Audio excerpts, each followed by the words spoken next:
अपूदीप भव में आप सबका हृदय से स्वागत है। नमो बुद्धाय। तो अपने ज्ञान मार्ग की साधना को आगे बढ़ाएंगे और जानेंगे कि हम लोग अपने रोज के दैनिक जीवन में जो भी हम लोग कार्य करते हैं उनसे कैसे सरल से सरल हम अपने आप को जाने, अपने शरीर को पहचाने और कैसे अपने ज्ञान को और ज़्यादा प्रखर और ज़्यादा तीक्ष्ण कर ले, जिससे कि हमारा अच्छे से सुगति हो, मोक्ष का अर्थ समझ में आए। मोक्ष मिले ना मिले वो तो बात की बात है, परंतु हम उस रास्ते पे चलना ही ना चाहें वो अलग बात है। तो हम रोज़ कुछ ऐसा जो भी कार्य करते हैं उसको बहुत ही बारीकता से, बहुत ही सूक्ष्मता के साथ हम देखते हैं तो हमें समझ में आता है कि ज्ञान कहीं कहीं भी किसी विश्वविद्यालय में या किसी मंदिर मस्जिद में या किसी मठ में या फिर घर को छोड़ देने से ही नहीं मिल जाता। ज्ञान आपको आपका जो कर्म है वही करते करते अगर आप चाहेंगे तो ज्ञान की प्राप्ति आपको हो जाएगी। और यह बुद्ध ने भी स्वीकारा है और बाकी जो सृष्टि है वो भी स्वीकारती है, बताती है कि पुरुषों की अपेक्षा स्त्रियां काफ़ी सहजवान, शीलवान और बहुत जल्दी सीखने की क्षमता उनमें रहती है, बहुत बर्दाश्त करने की क्षमता उनमें रहती है।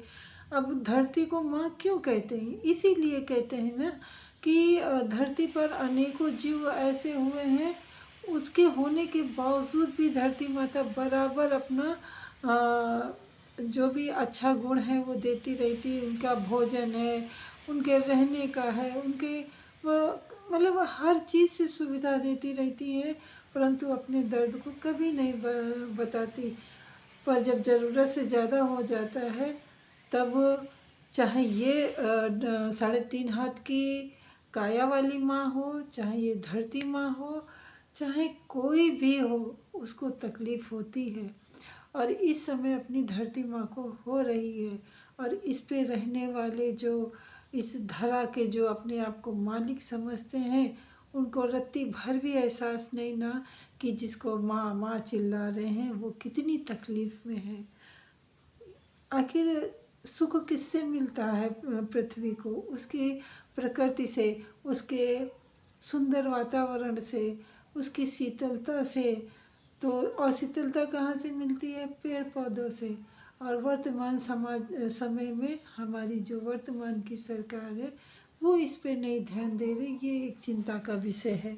तो ऐसे ही बहुत सारी सामाजिक चिंताओं को ध्यान करते करते मेरा ये मस्तक बहुत दुखने लगा था। ऐसा लग रहा था जैसे सब कुछ बिगड़ रहा है, कैसे संभालें कैसे संभालें।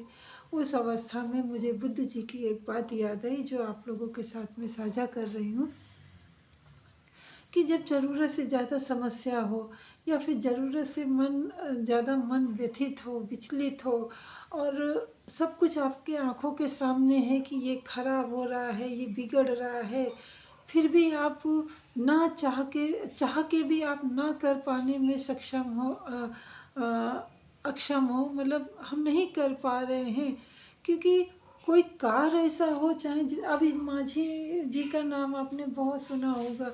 उन्होंने उन पे विपदा आई, उनकी पत्नी को कुछ तकलीफ़ हुई, उस समस्या को सुलझाने के लिए उन्होंने पूरा कि पूरा पहाड़ काट डाला। यानी मनुष्य में इतनी सक्षमता है कि वो पहाड़ को भी कुछ नहीं समझता है, परंतु पहाड़ निर्जीव था, वो उसमें सजीव होते हुए भी निर्जीव माना गया है। और वो किसी उद्देश्य के वश मानव कल्याण के लिए उसको काटा गया, तो उसने भी पूरा पूरा सहयोग माझी जी का दिया। परंतु जब ये जो मनुष्य है, जो 3.5 हाथ की काया में जो शीश पे बैठा दिमाग है, मस्तिष्क है, वो अगर बहुत अच्छा है तो बहुत बुरा भी है। ये बुद्ध जी ने सिद्ध कर दिया है, क्योंकि आपके इस मस्तिष्क में ही सारे देव दानव सब विद्यमान रहते हैं। और कहीं नहीं ना, समाज में आप आंखें पल के उठा के देखोगे तो समाज में आपको क्या दिखेगा? मानव रूपी ही दानव है और मानव रूपी ही भगवान है। तो अगर ऐसी समस्या आ रही है, क्योंकि हम इंसान को नहीं समझा पाएंगे, केवल बोल सकते हैं, और वो कितना समझता है नहीं समझता है उसकी प्रवृत्ति को। जैसे बुद्ध ने भी अपने भाई की प्रवृत्ति को नहीं मरते दम तक बदल पाए, और वो दुष्ट का दुष्ट ही रहा। और वैसी पर अंतिम समय जो प्राण त्याग रहा था, उस समय थोड़ा उसका मन हृदय परिवर्तित हुआ, और क्षण भर के में उसका परिवर्तित हृदय से बुद्धम शरणम गच्छामि, धम्मम शरणम गच्छामि, संघम शरणम गच्छामि निकला। अब वो अर्थ समझ के मरा कि नहीं मरा, ये तो कोई ना कहीं तथ्य है ना कहीं लेख है, ऐसा कहीं नहीं मिलता है। कहने का मतलब ये है कि हम सबको समझा सकते हैं, जानवर को भी अपने मन मुताबिक चला सकते हैं, परंतु एक ऐसा इंसान है जो बहुत ही हठी है। तो मैं यह कह रही थी कि अगर ऐसी विषम स्थिति जैसे लगे कि आँखों के सामने बहुत सारा खराब काम हो रहा हो, और फिर भी हम चुप रहें, मौन रहें, और चाह के भी हम नहीं कर पाए, उस अवस्था में अगर ऐसा मन द्रवित हो रहा है, कुंठित हो रहा है, विचलित हो रहा है, तो ऐसी अवस्था में आप एक दिया लीजिए। 1 चम्मच तेल 1 घंटा चलता है, ऐसा मान के चलिए। तो उतना ही तेल लीजिए जितनी देर आप बैठ सकते हैं। तो एक दिया लीजिए। पहले तो दिया का अलग से कोई ज़रूरत नहीं होता था, क्योंकि हम दिया बाती में ही पले बढ़े हैं, और हमारा जब विकसित देश नहीं था तो दिया ही बाती चल रहा था, ये लाइट वाइट नहीं था। पर आज के समय में तो लाइट ही लाइट है, दिन में भी रात का और रात में दिन का कुछ पता नहीं चलता है।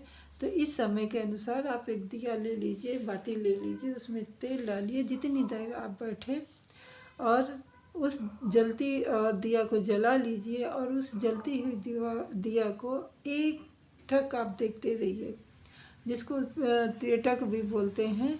परंतु त्रिटक में रहता है सिर्फ लौ को देखते रहना, परंतु यहाँ पे थोड़ा सा भिन्न है कि लौ को तो आपको देखना ही है, साथ में अपने उठते हुए जो आपके मन में जो उठते हुए विचार हैं, जो कौतूहल मचा पड़ा है, उसको ध्यान में रखना है।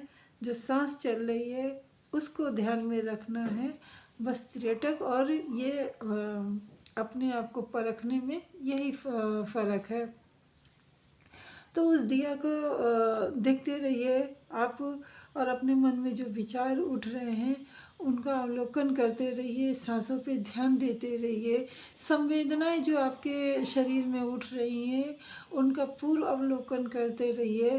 तो जब आप देखेंगे कि दिया जलते जलते जलते जलते जब अंत समय आता है तो बहुत तेज ऐसे लपलपाती है, चाहे हवा चले चाहे ना चले, और फिर वो बुझ जाती है।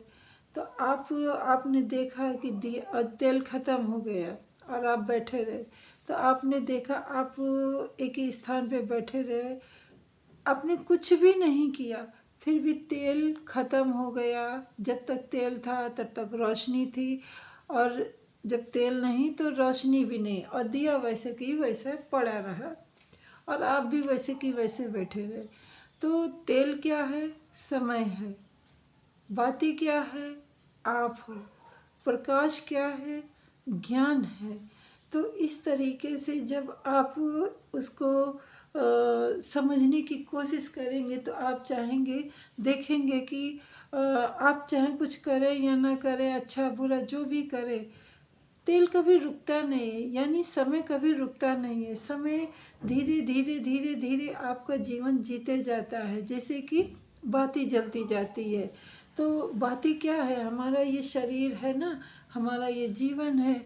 तो समय तो रुकता नहीं है, तेल तो ख़त्म ही होना है, और जीवन भी ख़त्म होना है उसके साथ साथ।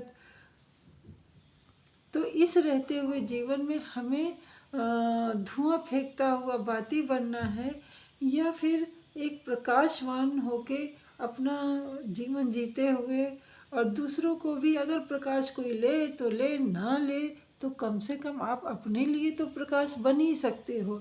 आप अपना ही तो मार्गदर्शन कर सकते हो। प्रकाश यानी ज्ञान।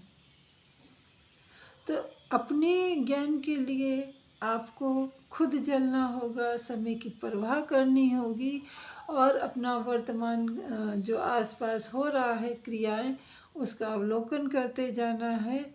तो रुकना कुछ नहीं है। जो इतना बुरा इस समय वर्तमान समय में बहुत ज़्यादा हो रहा है, प्रकृति का बिल्कुल ख्याल नहीं रखा जा रहा है। प्रकृति इनको एक ना एक दिन ऐसा मज़ा चखाएगी इस मानव जाति के कि उसको समझ में आएगा। और कितनी बार ऐसा हो चुका है कि प्रकृति जब बहुत ही दुखी हो जाती है तो वो परिवर्तित होती है, परंतु हम मानव को नहीं समझ में आ रहा है। और कुछ ऐसे उदंड मानव के साथ साथ हम जो बेचारे सज्जन पुरुष हैं, वो भी कहते नहीं, जो एक कहावत है कि घुन के साथ गेहूँ भी पिस जाता है, एक गेहूँ के साथ घुन भी पिस जाता है। तो ठीक वही हाल है इस समय समाज में भी कि बुराइयाँ बहुत ज़्यादा हैं, और उसमें अच्छाई थोड़ी सी दब के वो भी बुराइयों के साथ कुचली मसली जाएगी। तो वीडियो भी आज फिर बहुत लंबा हो गया है, बात करते करते कुछ समझ में नहीं आता है, और मुझे लगता है कि मैं अपनी बात आप लोगों तक समझा नहीं पा रही हूँ। ऐसा मुझे कई दिनों से फील हो रहा है। तो मैं अपनी वाणी को यहीं विराम देती हूँ, और मिलते हैं अगली वीडियो में। तब तक के लिए नमो बुद्धाय। मंगल हो आपका भी, हमारा भी, और सृष्टि के समस्त प्राणी जनों का।